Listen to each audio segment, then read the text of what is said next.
Welcome to Writer's Voices with Monica and Caroline. I'm your host, Monica Hadley, and with me today is my co-host and mother, Caroline Kilburn.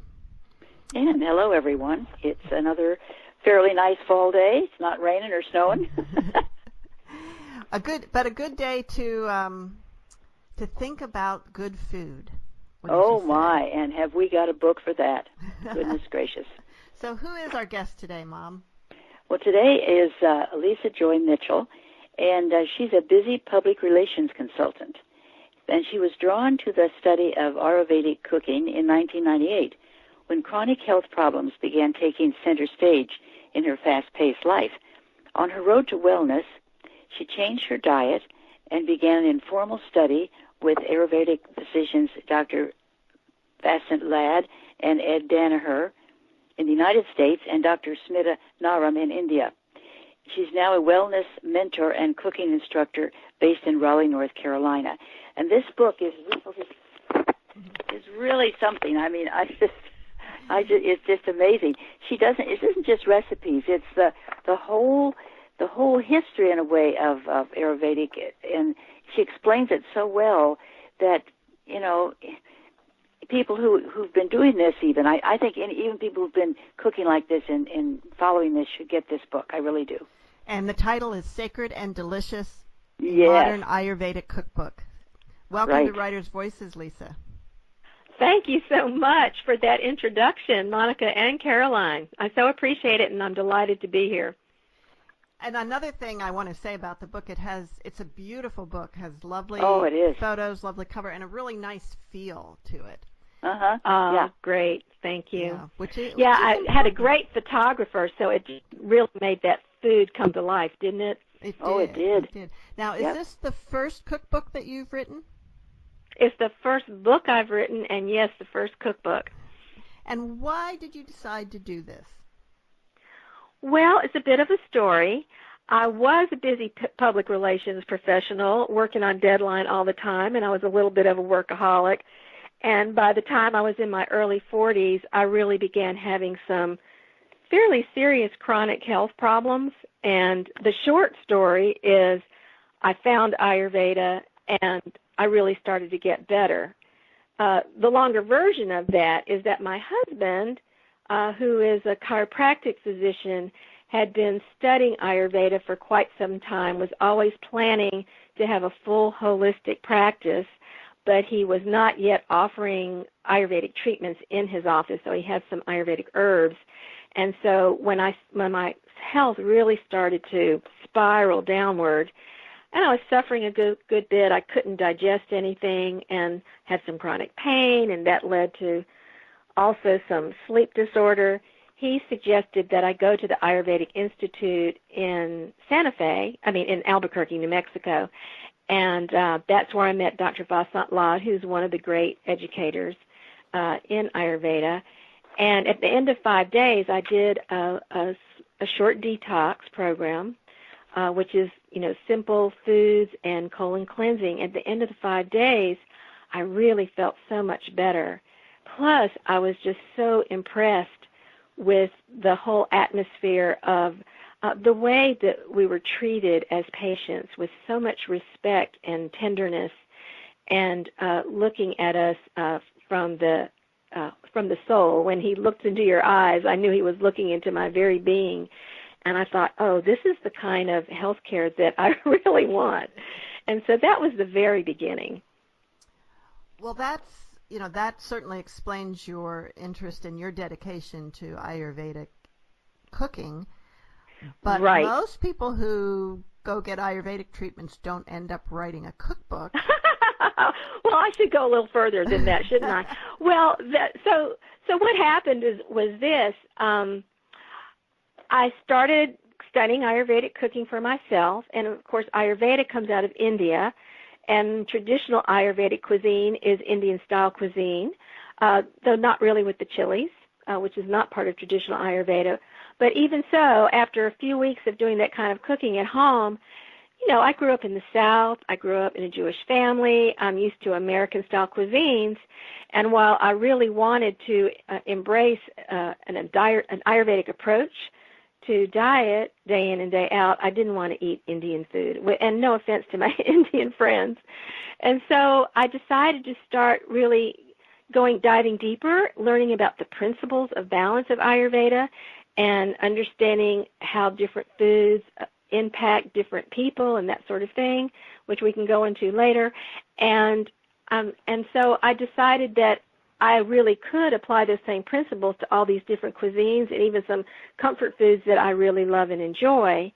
And over time, I just was so excited because my health really began to improve dramatically over the next few years. I even had a frozen shoulder, which was an excruciating, painful condition where my shoulder became completely immobile, and it was so difficult. And I went back to the Institute. I did another 5-day colon cleanse, and that was when I just really got that this was a powerful and profound healing path. And it's just my nature. I've been doing PR all my life. I have a lot of general enthusiasm, and I wanted to be able to help other people either avoid or better manage or sometimes even reverse chronic conditions like I've had, because I could see that this was possible. And so that was really the beginning of why I started writing a cookbook. Now, have you always enjoyed cooking? Sort of, not so much. I mean, I like I said, I always loved delicious food, but I was a bit of a workaholic. And so, like a lot of working people, I didn't take much time to cook during the week. I would cook some on weekends, and maybe once or twice in the middle of the week I would do, a great soup or something like that out of a Molly Katzen cookbook. She's a great vegetarian cook, or, Deborah Madison, one of those great vegetarian cookbooks. But I wasn't really exploring it or experimenting with it. And I got to eat out a lot. We are wined and dined a lot in the PR field. So, no, I wasn't always interested in cooking, but when I started having health problems and I realized that changing my diet just a little bit and then a little bit more, I made gradual changes over time. When I realized that I could take responsibility for my health and well-being, somehow I got excited about it. I guess it was when I created one or two really great recipes and friends were around the table and they said, "Oh, wow, that's really delicious."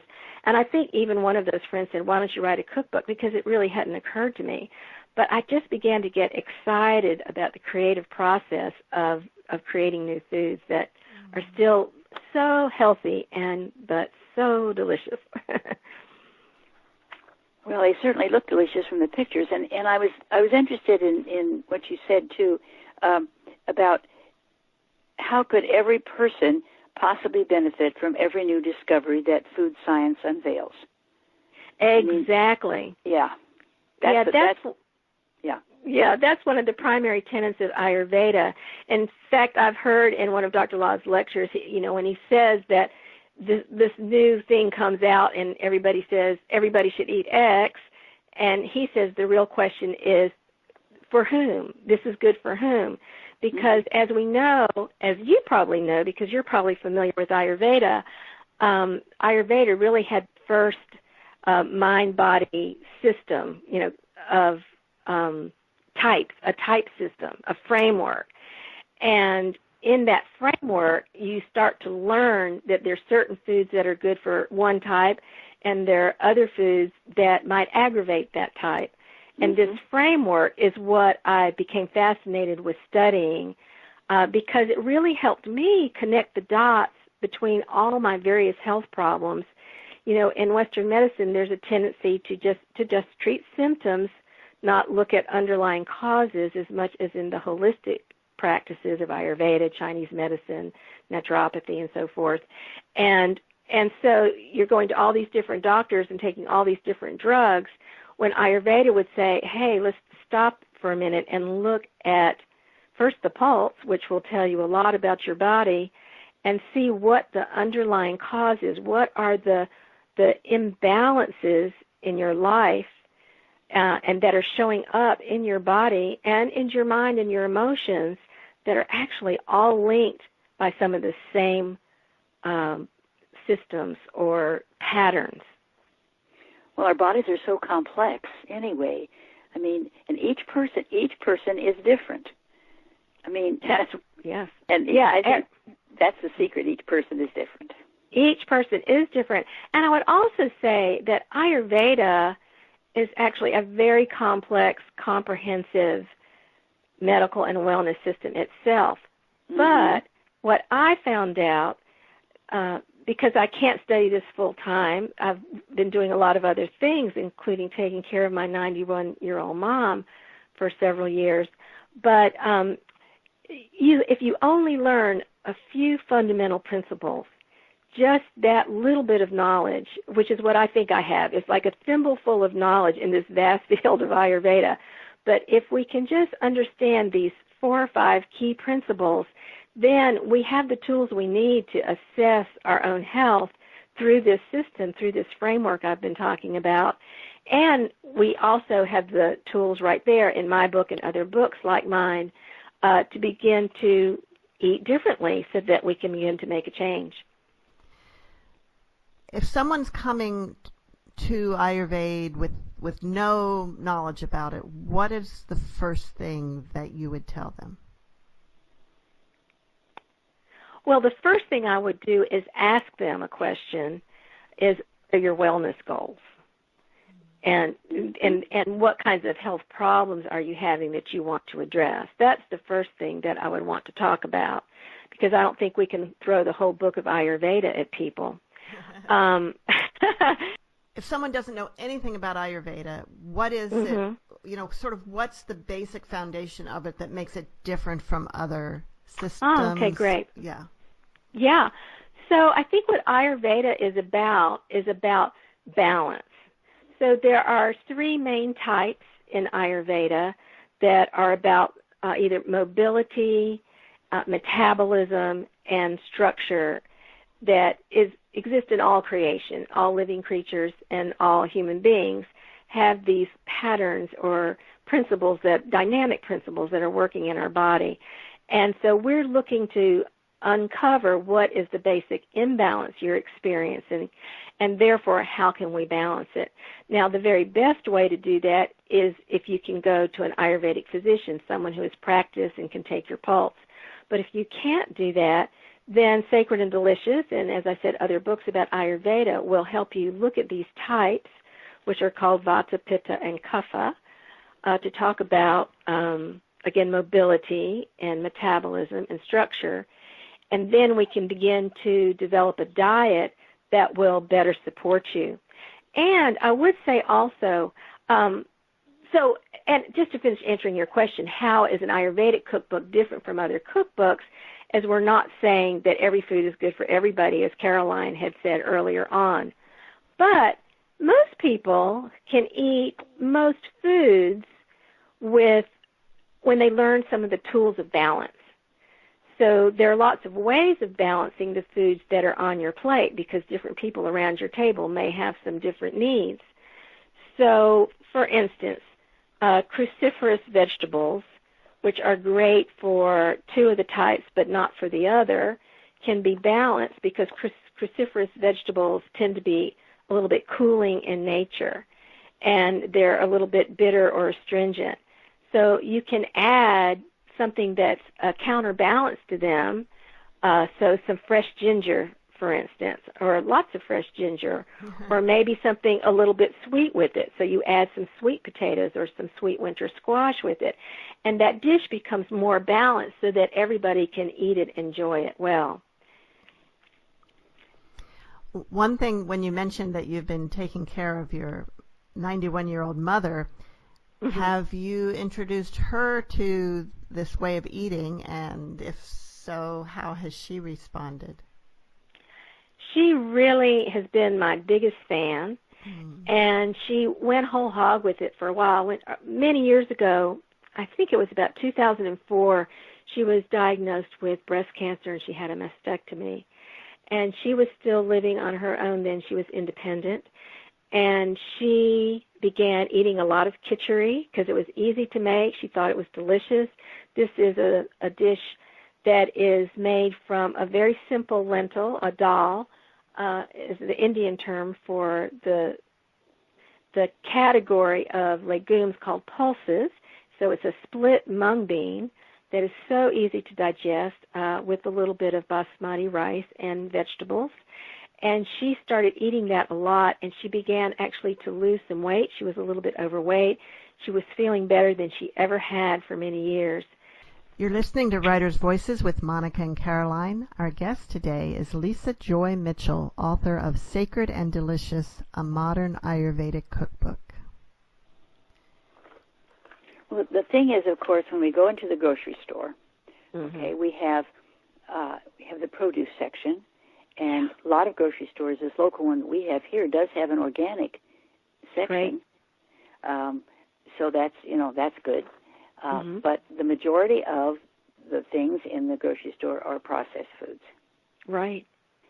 So you have to be, very careful.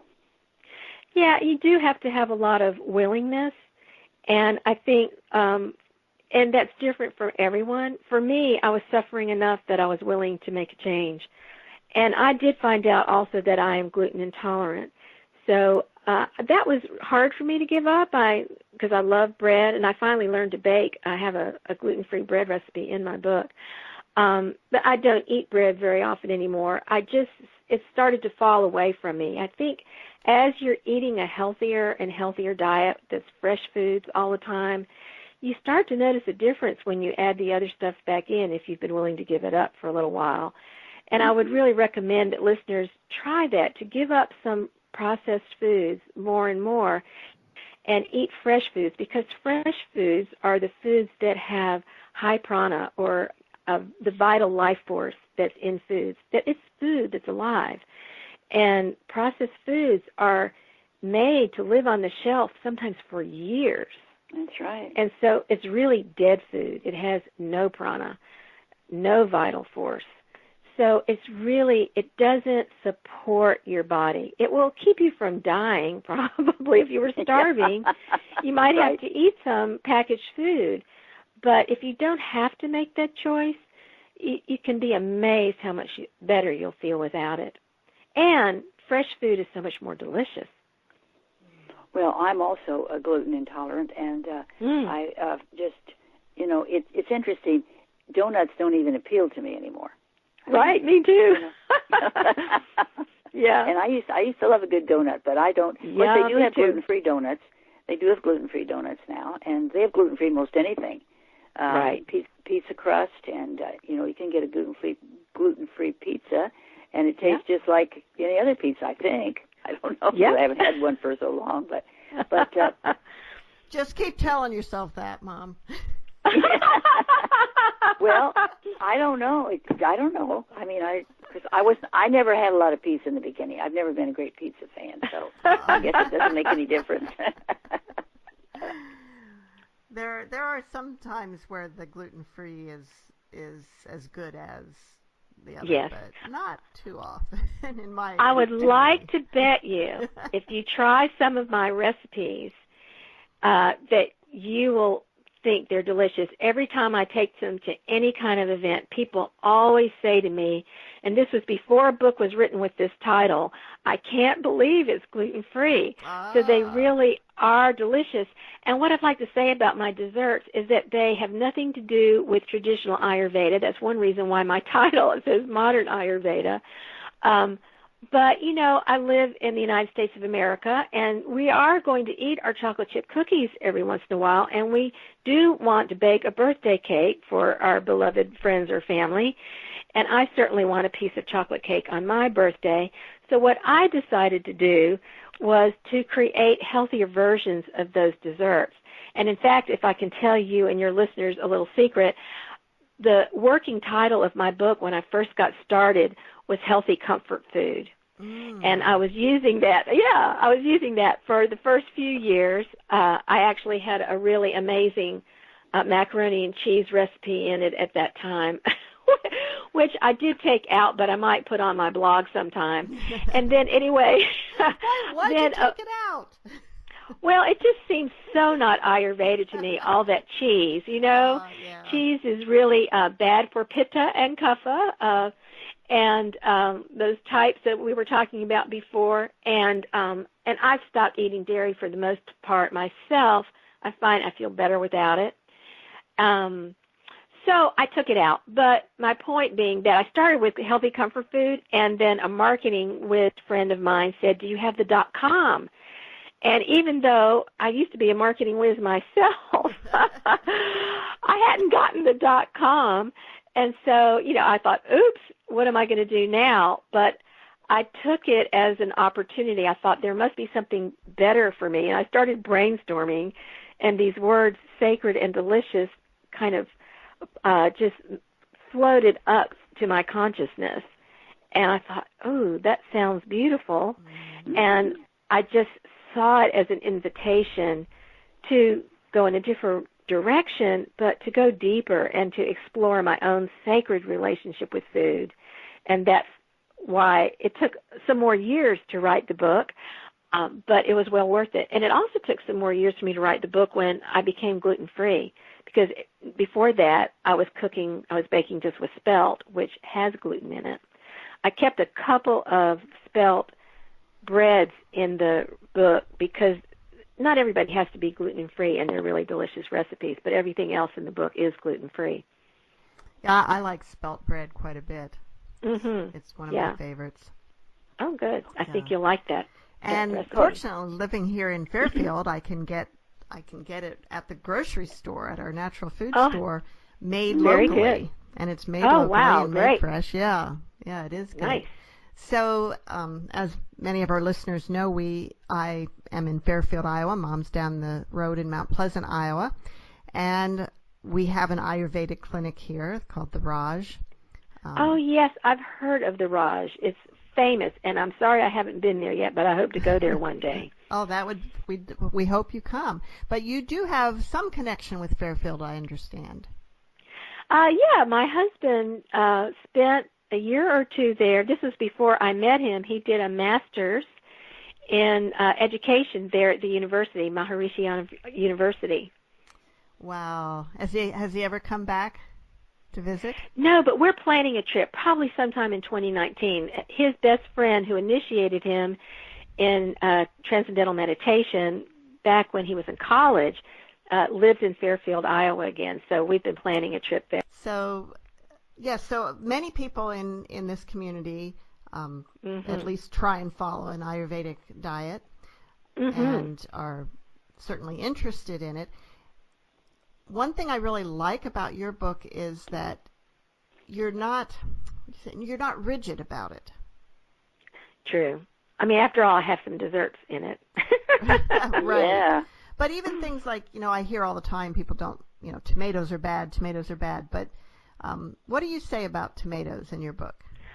Well, I say that they are bad for some people, and because they have this, first, they're deadly nightshades, and they're in that category of foods along with white potatoes, peppers, and chili peppers as well. And it's alpha-solanine that is inflammatory. Now, not everybody reacts to the alpha-solanine, but a lot of people do. But on top of that, so what that means is it's inflammatory. So I have a little bit of arthritis in my hands, say. I mostly don't eat tomatoes, but I love tomatoes. And so every once in a while, a few times a year for me, maybe a little bit more than that, I treat myself to a dish that has tomatoes in it. But the next day, my hands hurt. So it's a choice. And the nightshades are just not the best foods to eat all the time. What I say, and what I've heard some other physicians say, what matters the most is what you eat day in and day out. So if you're cooking with tomatoes all the time, it's probably not the best idea. They also really aggravate the fire element in the body, and that can cause a lot of health problems, and that's everything from acne, all kinds of skin conditions like eczema, psoriasis, other kinds of rashes, any kind of general itching. It can also, too much heat in the body can lead to headaches. It can lead to irritability. Hot-tempered doesn't come from nowhere. It's from too much heat in the system, in the metabolism. So there are reasons, and they're sour also. So that sour taste will aggravate the fire element in the body. So there are reasons not to eat them all the time, but I have, I think, maybe 3 recipes in the book, 4 at the most, that have some tomatoes in them. I have this marvelous chickpea soup, but one of the things I do is I balance it out. So the chickpea soup has some sun-dried tomatoes in it, but using the principle of balance that's in Ayurveda, it also has sweet potatoes. So the sweet counteracts the sour some. And also, Vasant Lad says that, and maybe other doctors do too, say that cumin is the antidote for tomatoes. So it also has cumin and coriander. So cumin and coriander spices are balancing to Agni, to the digestive fire, the digestive enzymes. Now, it doesn't. The cooking of tomatoes does not help the situation any, I'm assuming. Well, I think raw tomatoes are considered the hardest on the body, so cooking might help them some, and especially because foods that are cooked together begin to take on the qualities of the other foods in the pot. So if there are a lot of other foods in the pot, then it's going to balance it somewhat. But if you make a tomato-based vegetable soup every day, I don't think that you get total forgiveness for that. But you'll know in your own body. If you don't react to it, if you don't have any kind of pain or irritability or skin problems happening, then maybe you're not a person who reacts to it. Right. Another thing I was interested in, I had heard and read a lot of times about rice having the arsenic in it. And that's really disturbing because, of course, some people, that's all they have to eat is rice in the world. Yeah, it's terrible. I know. When I first discovered this, I don't know, maybe 7 or 8 years ago, 5 years ago, I don't remember when I first started reading about it, but I was horrified. And I actually rarely eat rice anymore. It's bothersome to me because they've done studies. They see that, I think especially children in those countries where there's so much reliance on rice, they're starting to see a much higher incidence, I think, of bladder cancers and maybe kidney. I'm not remembering the specifics on that. So they say that there are some ways to lessen the impact of the arsenic. You soak it, you rinse it a couple of times, you cook it with more water, and then pour it off. So when I do cook it, I do that. But I have tended to replace rice with millet and sometimes with quinoa. Yeah. And, well, of course, and brown rice is terrible. It's worse because exactly. The brown rice is worse because the reason why there is the arsenic poisoning is because of the water supply has been contaminated with fertilizers that contain the arsenic. And so the brown rice, the outer kernel of the rice is more exposed to the arsenic. So what about organically grown rice? Does it still have the same amount of arsenic? It's not the same amount. What I've read is that particularly California organic rice has a lower percentage of arsenic, but there's still some percentage of non-organic arsenic. So in other words, there's some arsenic, organic arsenic, that's natural to the soil, but this inorganic arsenic comes from the fertilizer contamination. So if a place that grew rice was using organic growing methods for many years, does that arsenic dissipate? I would think that would be much safer, yes, if you knew that. Wow. Mhm. But a lot of rice, of course, is grown in the South, and that rice is known to have a much higher contamination rate. Yeah. Than in California, which is much cleaner in terms of their regulations. Isn't it? You said, I think, at one point that places that grew cotton was. Yeah, exactly. Yeah.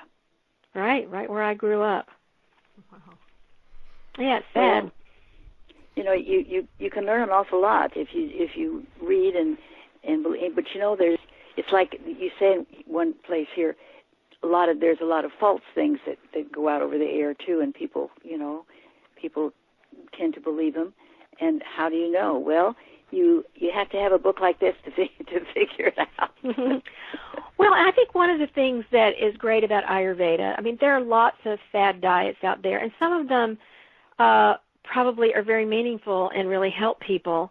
But Ayurveda has lasted for 5,000 or 6,000 years, and it has always worked and continues to be relevant today for many people. And I would also say to people who are on those other kinds of diets like paleo, keto, whole, 30, I don't know the names of all of them, but you can still find some information staying on that kind of diet if it's working for you, but you can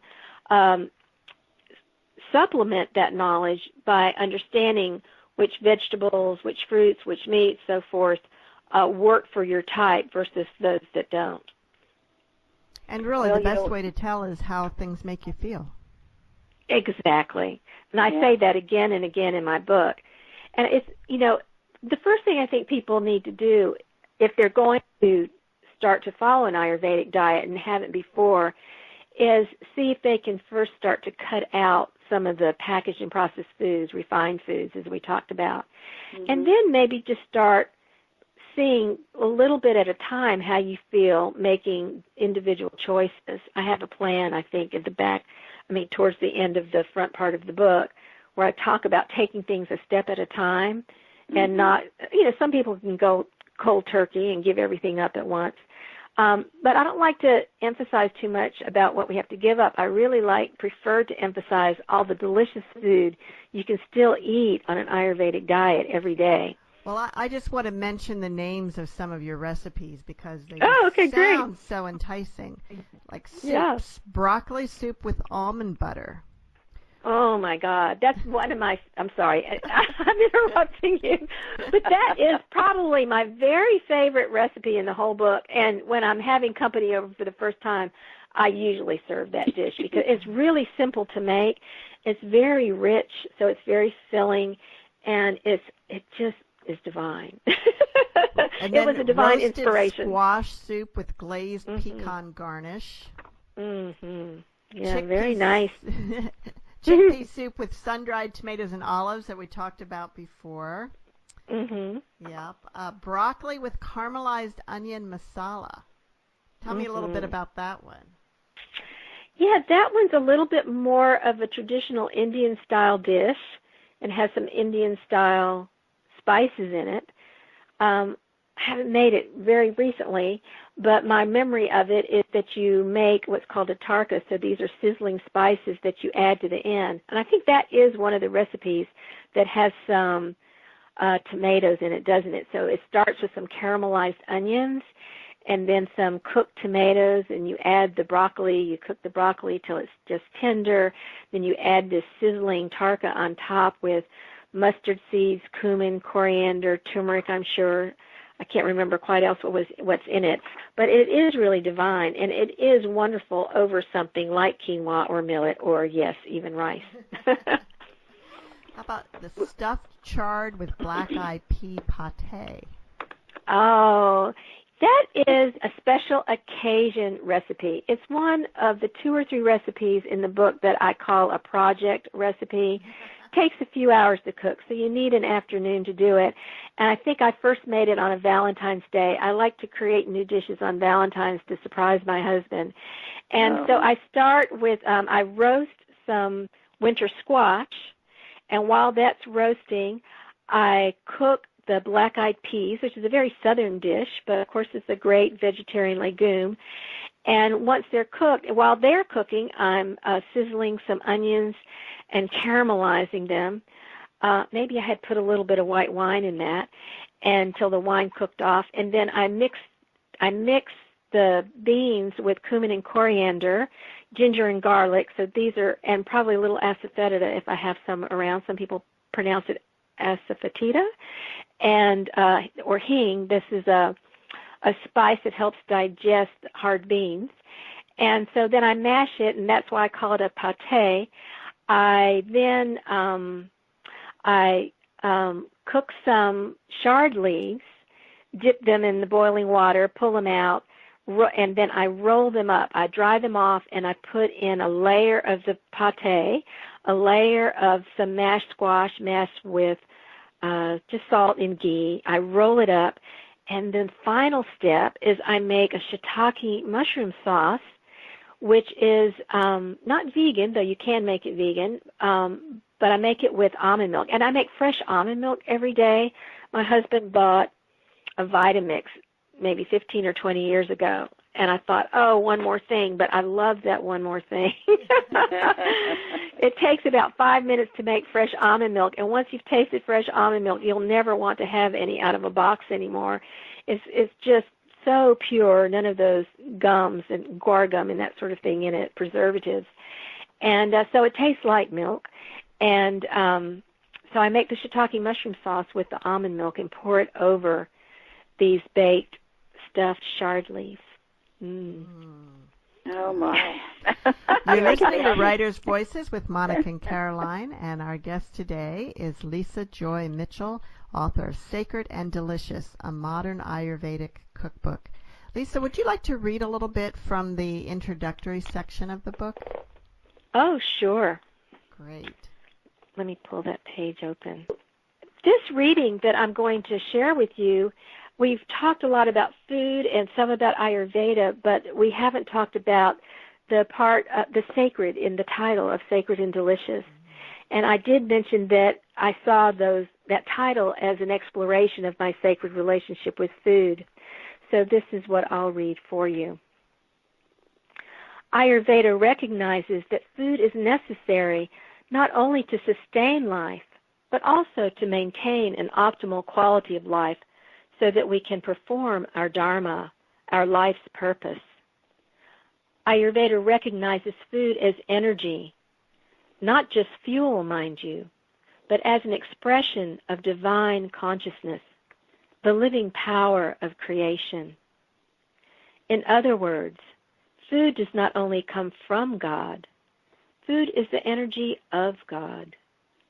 Food is part of God. This understanding of the true nature of food and all creation is articulated in every mystical spiritual tradition.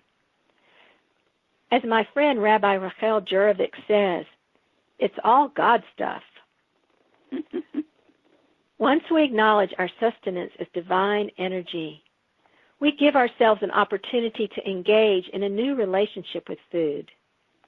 Rather than seeing it as a mere object in our lives, we see food as a form of God, as consciousness itself. Recognizing this truth intellectually and knowing it experientially are, of course, two different things. But even the most elementary understanding adds a deeper level of meaning to the exclamation, "This food is divine." And is that long enough? That's great. That was Lisa Joy Mitchell reading from Sacred and Delicious, a modern Ayurvedic cookbook. And she has another thing is how to eat, and I wrote this down. Allow enough time. Now that's crucial to a lot of people. And sit down. Isn't it? Sit down. Eat only. Eat only. And that's another thing a lot of people never do. Pause. Yeah, too many people are eating on the run now, right? And I find I get indigestion if I'm not taking a moment to sit down and take a few deep breaths before I eat. Mm-hmm. I also offer a prayer before I eat. And prayer's not everybody's thing, but if not, if you just take a couple deep breaths to just slow your mind down and slow your body down, right, it will absolutely improve your digestion. And then if you say be present with your food. Yeah. And that's part of the whole thing. Be present with what you're doing. And you're going to enjoy it more if you do that. Absolutely. And then how can you savor it if you aren't paying attention to it? That's right. That's right. I know sometimes when I eat a treat, I eat it fast and I wish, why didn't I slow down and savor that? You know? Yeah, sometimes you finish eating it and like, did I eat that? I don't even remember eating it. Yeah. Exactly. In fact, in the book, at the end of the front section of the book, before I go into the recipes, I give this little contemplation about taking a minute to trace the feeling you have of the joy you're feeling about the food back to the source, to take a moment to pause and savor the taste of food. So there's something about giving people an experience of that if they'd want to try that at home. And then you say, chew every bite at least 20 times. Mm-hmm. That's very good advice. It's good advice. I don't always follow that advice, and I'm so glad you reminded me. Well, for somebody who has some trouble with, I can't even think what it is now, but it's very good advice because, and most of us sit down, we start to eat. We just start eating fast. Yeah, we kind of gallop through the meal, don't we? Yeah. Eat slowly. Put fork down between each bite. Now, that's a good policy to slow you down. Mm-hmm. Now, here's the thing. As a child, I was a very slow eater, and I was always told to eat faster. Well, now you have permission to go back to your natural state. Right. I actually had to learn to eat fast after I was grown and married, because if I didn't eat fast enough, my ex-husband would take the food that was on my plate once he was done with his. So it wasn't all my fault. It wasn't all my fault. No. Oh, that's funny. No. I don't think you necessarily told me to eat faster, but I know that I was often the last one at the dinner table. Mm-hmm, and then at school, because you have lunch, and then when you're done eating, you get to go out to recess. So kids are motivated to eat as quickly as possible, so that they have more time to play. So maybe we should be rethinking that. Yeah, maybe. Well, we still need time to play. That's really key to essential balance in life. I haven't done enough of that lately, and I'm looking forward to doing it again. Now, Lisa, the last thing, are all your recipes original? Most of them original, but maybe even as many as a dozen were given to me by friends. I would sometimes adapt them.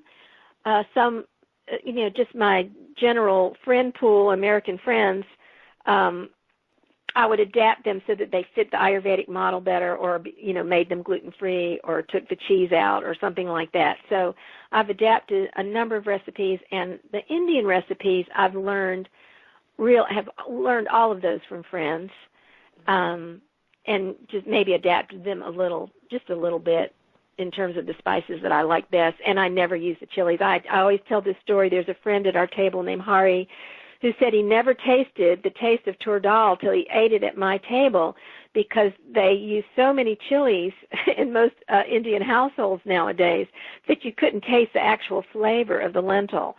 So, and he would laugh when he was saying that. So I don't use chilies in my dishes. So some people will say I'm afraid of eating Indian food. You won't be afraid of mine. It's very flavorful, but there's nothing hot. It's not hot to the tongue, because that's actually not a part of traditional Ayurvedic cuisine. The chilies were introduced by, not the Spaniards, but somewhere in the 15th century. Wow. They were introduced to India. Oh, that's interesting. Mm-hmm. Well, when you're developing a recipe, were you necessarily developing it for the cookbook, or did most of these you just develop them for your own pleasure? Well, I think some initial 20 recipes or so were just for our table, and then when I decided to create a cookbook, then I got more serious about developing recipes and being more creative and spending more time with them. And in fact, I still have all those spiral notebooks that I just hand wrote list of ingredients, and I started inputting the ingredients into my computer, sometime around 2004, 2005. I've been working on this project very part-time, on and off, for forever, it seems. But then I had to learn how to write a recipe. I didn't even have any instructions in them. So it was a long time coming, this project. Yeah, how do you learn to do that? I guess just by looking at other cookbooks. Yeah, first I just started writing down what I did, and then my mom set me straight. She says, well, you have to put the ingredients in the same order that your instructions are in. So then I started reading a couple of good cookbooks. I looked at a Mark Bittman cookbook. He's a New York Times best-selling author and longtime writer for the New York Times page, and a couple of other good cookbooks that I've mentioned before, and just saw, kind of how they state things. And then I realized because there's certain ingredients that are repeated, like these mixtures of Indian spices in those kinds of dishes, that it would be most helpful to a reader if I always gave the directions in the same way every time so it's not confusing. So I went back and did a lot of editing to make sure there was a lot of consistency for people who've never cooked with those spices before. And one of the things I'd like to say to your listeners is that when you hear about spices, if you've only ever cooked with salt and pepper, as many people in the Midwest and the South have done, that and butter, or maybe a little basil or oregano, I would say, don't be scared of a list with several spices in it, because once you buy them or buy them one at a time and they're in your cabinet, you just pull them out and it doesn't take but 2 more minutes to add them to your recipe. So it's not going to make a recipe more difficult to cook, and it might expand your palate. It might explode in your mouth in a way that you absolutely love. And you'll decide if you don't like a certain spice, then just leave that out of the recipe the next time you make it. How many different versions of the average recipe did you make before you decided on the final version? Well, I have to tell you that broccoli soup was terrific the first time. I might have modified it once or twice, just a little bit here and there. And then I spent the most time modifying my baked goods because it's not that I grew up learning how to bake. So I was learning how to bake at the same time I was learning how to put these recipes together. And then I had to learn how to bake gluten-free. And I created all my gluten-free recipes before the books came out called I can't believe it's gluten-free. I think that's the name of the cookbooks. And those didn't exist at the time when I was creating these recipes, so I did a lot of trial and error. So some of my cakes, a couple of my cakes, I bet I tested 15 or 20 times before I was totally satisfied, because I changed it. First it was spelt, and then it had eggs, and then I decided to make a vegan version, and then I decided to change it to almond flour and one of those gluten-free flour mixes, but they're so full of rice starch and tapioca and potato starch. Yeah. I didn't want to have all that really high starch product in the cake. So then I started it all over again and started making them with almond flour and just oat flour.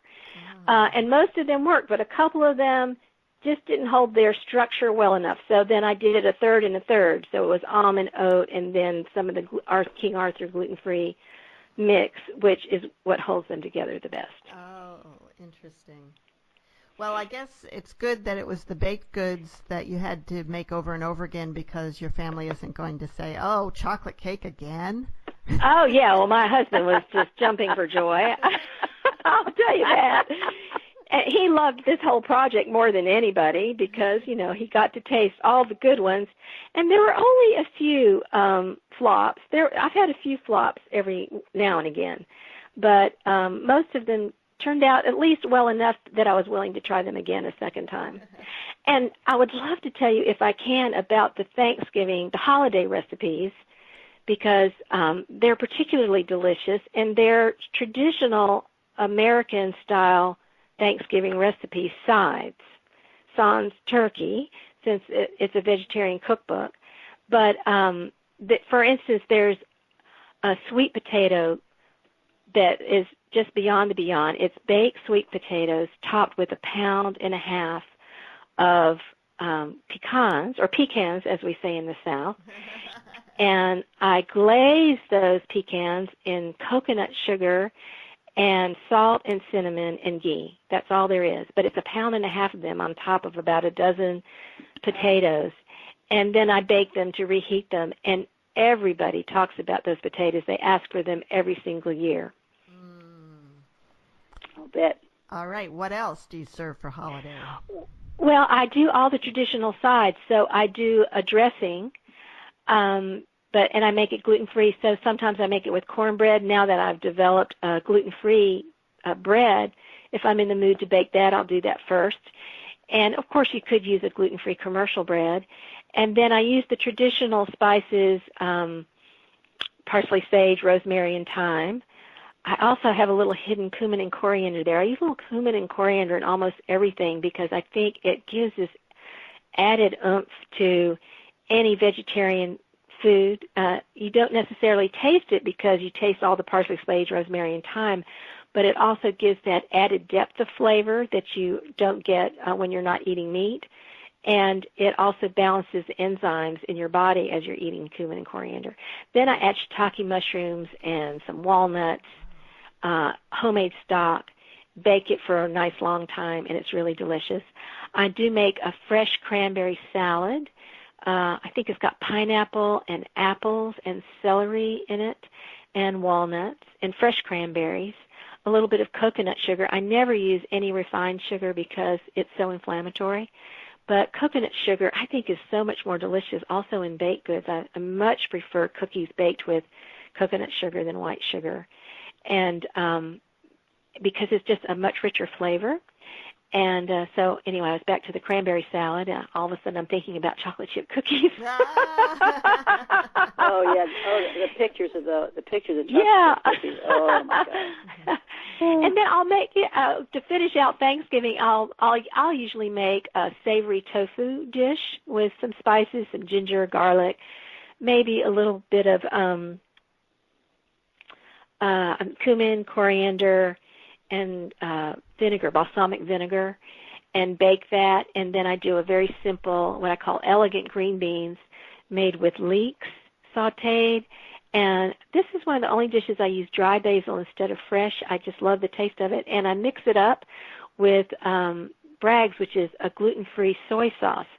So I mix up cuisines together, you'll notice. I'm adding, I add basil and oregano to a soup that also has Indian spices. And so I just mix it all up, and it, I think, makes for some unique flavors. Well, coriander is one of my favorite spices because I can grow it myself. Oh, good for you. So you have fresh cilantro in your yard? Yeah, it's fresh cilantro. How wonderful. Kind of almost wild. I mean, once you plant it, it reseeds itself year after year. And, that's fantastic. Yeah, and I almost always don't eat nearly enough of it. It goes to seed, and then I have coriander. Now, it's a little hard to, the outside of the coriander seed is pretty hard, and it's a little tough to, you have to grind it in order to really... I've never grown it. We have so many trees, we don't have enough sun really to have much of a garden. But so that's really interesting. I've never grown it, and that sounds great. And you know, cilantro is one of the cooling spices. So part of the principle of balance in Ayurveda is you want to eat cooling foods in the summer. I mean, this is natural common sense too. I mean, that's where Ayurveda comes from observing the natural world and what works. But cilantro and coriander are cooling spices, as are mint, as is mint, and cooling foods might be cucumbers, celery. Raw foods in general are cooling and not suggested by Ayurveda, but if you were going to eat raw foods, they're best in the summer. And so I use that cilantro and mint all the time. You might want to check out my carrot soup recipe, which is made with cilantro and mint and coconut milk. And then I shift it for winter because once it gets cold, we want to stay in tune with the seasons. And so I take out the cooling ingredients, and then I make it with almond milk instead of coconut milk because coconut is very cooling. And then I add a lot of fresh ginger and basil, which are warming. So then it's perfect for winter. So I think you'll enjoy that soup. And it's really easy to make, easy to make. Well, Lisa, we're almost out of time, but can you just say a few words about your about She Writes, which is your publisher? Oh, yeah, thank you. She Writes Press is just a wonderful, wonderful press that was founded by Brooke Warner, and it's a press of many, mostly women writers. It's an independent press, and Brooke is now the president of the Independent Publishers Association as well, and it's been recognized for innovation. So it is a self-funded press, but it has all the supports of traditional publishing. So they do a lot of education with us, with the writers, much more so in some of the traditional houses, and they put the book together. So it's their incredible team, their designer, and they get it printed, and they train you in marketing. They have a distribution arm and a sales force. So She Writes Press books can get into bookstores and other retail places. And so it's available anywhere where books are sold. If you have an independent bookstore, I love to support them. You can ask your bookstore to order it for you. And, of course, it's available on Amazon right now. Awesome. Awesome. Well, thank you so much for being with us today, Lisa. And thank you. I look forward to trying some of these recipes. They really sound delicious. Yeah. Oh, thank you so much for having me. I've so enjoyed it. And Mom, do you and have happy some... holidays to you. Yes. They're just around the corner. Can Absolutely. you believe it? Yeah, I know. Mom, do you have some final words for us? Well, this one's a short one, but it's been around for a long time, and it fits. You are what you eat. That's right. You are what. Thank you, and see you all next week on Writer's Voices. Bye-bye. Thanks so much. Bye-bye.